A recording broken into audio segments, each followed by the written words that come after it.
తెలంగాణ రాజకీయాల్లో సంచలనంగా మారినటువంటి ఫిరాయింపుల వ్యవహారం తుది దశకు చేరుకుంది. పార్టీ ఫిరాయింపు ఆరోపణలు ఎదుర్కొంటున్నటువంటి బీఆర్ఎస్ ఎమ్మెల్యేల అనర్హతపై అసెంబ్లీ స్పీకర్ గడ్డ ప్రసాద్ కుమార్ విచారణ చేపట్టారు.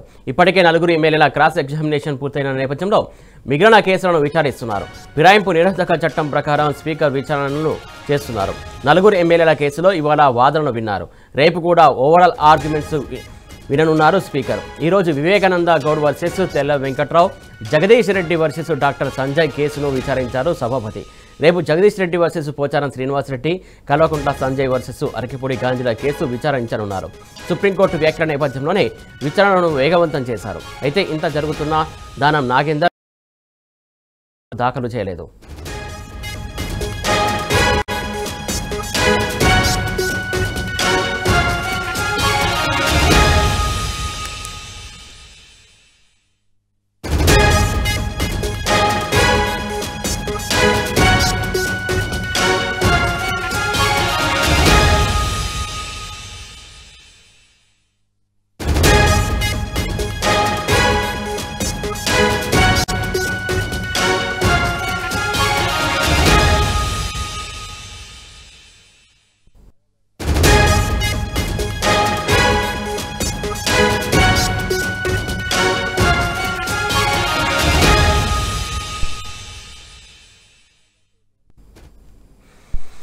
ఇదానికి సంబంధించి తాజా అప్డేట్స్ అందించడం మా కరెస్పాండెంట్ ప్రదీప్ సిద్ధంగా ఉన్నాడు. ప్రదీప్, చెప్పండి.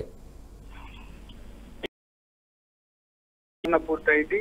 అందులో KP Vivekananda versus Tella Venkatrao case, మరోవైపు డాక్టర్ సంజయ్ వర్సెస్ జగదీష్ రెడ్డి కేసుల విచారణ, ఓవరాల్ విచారణ అయితే పూర్తయింది. మరి రేపు మరొక 2 విచారణ ఉండబోతా ఉంది. అందులో పోచారం శ్రీనివాస్ రెడ్డి వర్సెస్ జగదీష్ రెడ్డి, అదేవిధంగా అరకెపూడి గాంధీ వర్సెస్ కల్వకుంట్ల సంజయ్ల కేసు ఉంటుంది.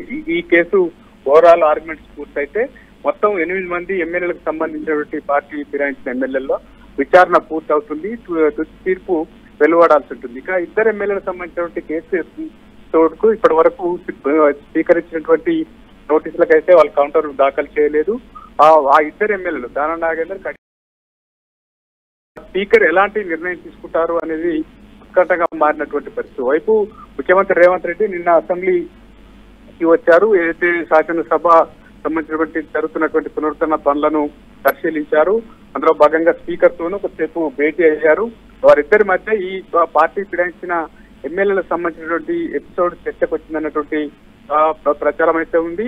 ఈ నేపథ్యంలో ఎటువంటి నిర్ణయం తీసుకుంటారన్నటువంటి చర్చ కూడా ఉంది. అటు 2 ఎమ్మెల్యేలకు సంబంధించి ఒకవైపు వారి అనర్హత వేట కంటే పార్టీ నుంచి ఎమ్మెల్యేల పదవికి రాజీనామా చేయించి ఉప ఎన్నికలకు వెళ్లే యోచనలో కాంగ్రెస్ ఉన్నట్లుగా చర్చ జరుగుతా ఉంది. దీనికి సంబంధించి ఎలాంటి నిర్ణయం తీసుకుంటారు? ముఖ్యంగా స్పీకర్ ఇచ్చినటువంటి నోటీసులు ఇప్పటి వరకు రెస్పాండ్ కాలేదు. మిగిలిన ఎమ్మెల్యేలు ఇచ్చినటువంటి నోటీసులకు రెస్పాండ్ అయ్యారు, విచారణకు హాజరయ్యారు.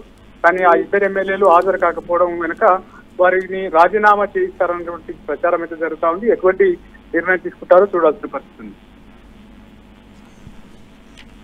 Thank you Pradeep.